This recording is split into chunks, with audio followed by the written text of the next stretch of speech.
사무엘하 18장 1절에서 18절입니다. 키워드는 압살롬의 죽음, 자랑의 끝, 참된 기쁨입니다. 이에 다윗이 그와 함께한 백성을 찾아가서 천부장과 백부장을 그들 위에 세우고 다윗이 그의 백성을 내보낼새 3분의 1은 요압의 휘하에 3분의 1은 스루야의 아들 요압의 동생 아비새의 휘하에 넘기고 3분의 1은 가드 사람 이때의 휘하에 넘기고 왕이 백성에게 이르되 나도 반드시 너희와 함께 나가리라 하니 백성들이 이르되 왕은 나가지 마소서 우리가 도망할지라도 그들은 우리에게 마음을 쓰지 아니할 터이요 우리가 절반이나 죽을지라도 우리에게 마음을 쓰지 아니할 터이라. 왕은 우리 만명보다 중하시오니 왕은 성읍에 계시다가 우리를 도우심이 좋으니이다 하니라. 왕이 그들에게 이르되 너희가 좋게 여기는 대로 내가 행하리라 하고 문 곁에 왕이 섬에 모든 백성이 100명씩 1000명씩 대를 지어 나가는지라. 왕이 요압과 아비새와 이때에게 명령하여 이르되 나를 위하여 젊은 압살롬을 너그러이 대우하라 하니 왕이 압살롬을 위하여 모든 군 지휘관에게 명령할 때 백성들이 다 들으니라.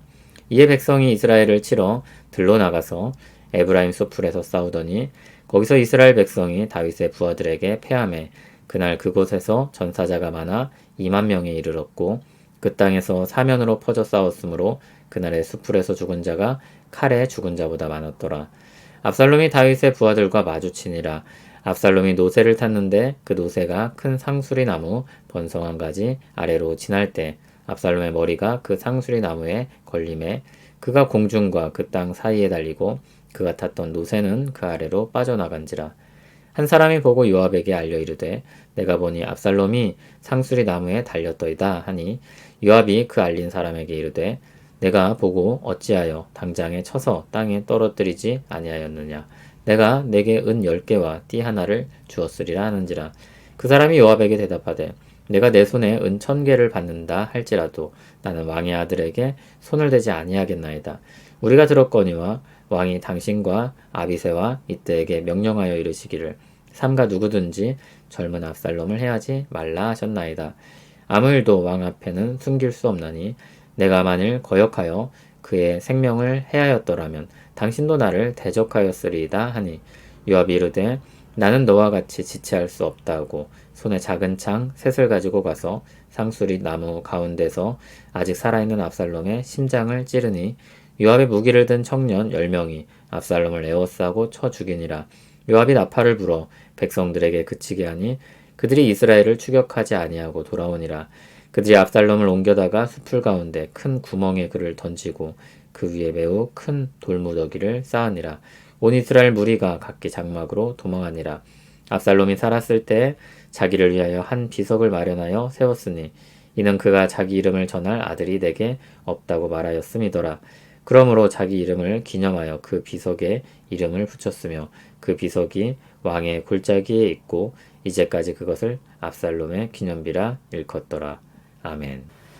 다윗은 군대를 정비합니다. 천부장과 백부장을 세우고 3분의 1은 요압이 지휘하게 하고 3분의 1은 아비새가 지휘하게 하고 3분의 1은 이때가 지휘하게 했습니다. 그리고 다윗도 함께 싸우겠다고 했습니다. 그런데 백성들이 만류합니다. 왕의 지휘가 특별한 것을 들어서 권했습니다. 다윗은 그들의 제안을 받아들입니다. 다윗은 압살롬을 너그러이 대해달라고 한 가지 요청을 합니다. 모든 백성들도 그의 말을 다 들었습니다. 그런데 이런 말이 나오면 좀 불안한 느낌이 듭니다. 전쟁은 시작되었고 수많은 전사자가 발생했습니다. 사방에서 전투가 벌어졌습니다. 그중 압살롬의 상황이 조명됩니다. 압살롬이 자랑하는 아름다운 머리가 나무에 걸려 대롱대롱 매달리게 되었습니다. 한 사람이 그 상황을 요압에게 전했습니다. 요압은 왜 그를 살려두었느냐며 다그쳤습니다. 왜 그랬겠습니까? 다윗의 명령이 있었기 때문입니다. 그런데 요압은 어떻게 합니까? 압살롬에게 달려가서 그를 지체 없이 죽였습니다. 거기에 있던 병사들은 할 수 없이 자신들의 충성을 나타내기 위해 너도 나도 함께 압살롬을 찔렀습니다. 압살롬은 그렇게 비참하게 죽음을 맞이합니다. 요압은 다윗에게 충성하는 것처럼 보이는 사람입니다. 그러나 막상 어느 순간을 보면 자기가 원하는 대로 하고 있습니다. 그래서 그의 충성의 진실성은 의구심을 불러일으킵니다. 압살롬의 시체는 옮겨져서 구덩이에 던져졌고 그 위에 매우 큰 돌무더기가 쌓였습니다. 그게 그의 무덤이 된 셈입니다. 18절을 보면 압살롬은 자기를 위해 한 비석을 만들어 세웠다고 했습니다. 그는 자기 이름을 전할 아들이 없어서 비석을 세웠다고 했습니다. 본래 압살롬에게 아들 셋이 있었는데 아마 일찍 죽었던 것 같습니다. 그러나 압살롬의 의도와 달리 그의 비석은 수치의 상징이 되고 맙니다. 압살롬의 마지막 장면은 그의 평소 모습을 보여줍니다.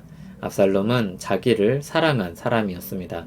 그의 머리털은 자기에게 자랑이었고 사람들로부터 칭찬을 받는 것이기도 했습니다.